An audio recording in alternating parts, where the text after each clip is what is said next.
कृष्णपुर। नाम सुनते ही दिल में एकदम शांत गांव की पिक्चर आती है। हरे भरे खेत, मिट्टी की खुशबू और ऊपर नीला आसमान। लेकिन इस सब के पीछे एक डर छुपा था। गांव के आखिर में जहां खेत खत्म होते थे वहां से एक जंगल शुरू होता था। ऐसा वैसा जंगल नहीं, यहाँ के पेड़ हमेशा चुप रहते थे, जैसे कोई राज छुपा रहे हों। धूप भी यहाँ नहीं आती थी। कोई भी इस जंगल में जाने की हिम्मत नहीं करता था।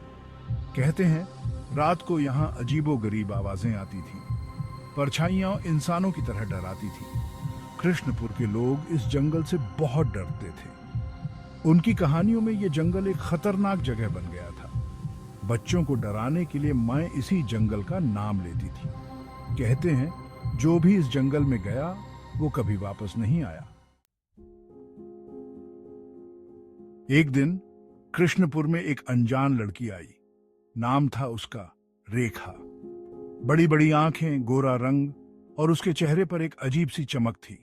कहते हैं वो शहर से आई थी। क्यों आई थी किसी को नहीं पता था। गांव वालों ने उसे अपने घर में रखा, खाना दिया, कपड़े दिए और रहने को जगह दी। लेकिन गांव वालों को रेखा थोड़ी अजीब लगती थी। वो हमेशा चुप रहती थी, किसी से ज्यादा बात नहीं करती थी। गांव की औरतें उसके बारे में फुसफुसाती रहती थीं। कोई कहता शायद ये किसी मुसीबत में है, कोई कहता शायद ये किसी को ढूंढ रही है। लेकिन रेखा किसी को कुछ नहीं बताती थी। वो बस अपने आप में खोई रहती थी। गांव वालों ने रेखा को जंगल के बारे में बताया। उन्होंने उसे चेतावनी दी, उस जंगल में मत जाना, वो जगह शापित है, वहां बुरी आत्माओं का वास है। लेकिन रेखा ने उनकी एक न सुनी। शायद वो उनकी बातों पर यकीन नहीं करती थी, शायद उसे अपनी किसी खोज पर ज्यादा भरोसा था। गांव वालों ने उसे रोकने की बहुत कोशिश की, लेकिन रेखा कोई बात सुनने को तैयार नहीं थी। एक दिन जब सूरज बिल्कुल ऊपर था, रेखा घर से निकली। उसने अपने साथ सिर्फ एक पानी का बर्तन और एक छोटा सा बैग लिया। गांव वालों ने देखा उसे जंगल की तरफ जाते हुए। उन्होंने उसे आवाजें दी, लेकिन रेखा नहीं रुकी। वो जंगल में घुस गई और फिर उसके पीछे जंगल अपने आप बंद हो गया।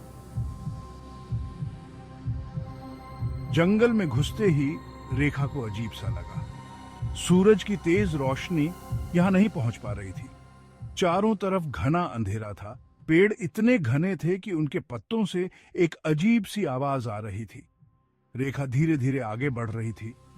उसके कदमों की आवाज उसे खुद अजीब लग रही थी, जैसे कोई उसके पीछे पीछे चल रहा हो। उसने पीछे मुड़कर देखा, लेकिन वहां कोई नहीं था। जंगल की हवा में एक अजीब सी गंध थी, सूखी लकड़ी, गीली मिट्टी और कुछ अनजान फूलों की गंध। रेखा को थोड़ी चक्कर सी आ रही थी, लेकिन वो चलती रही। उसे लग रहा था जैसे कोई उसे इस जंगल के अंदर बुला रहा।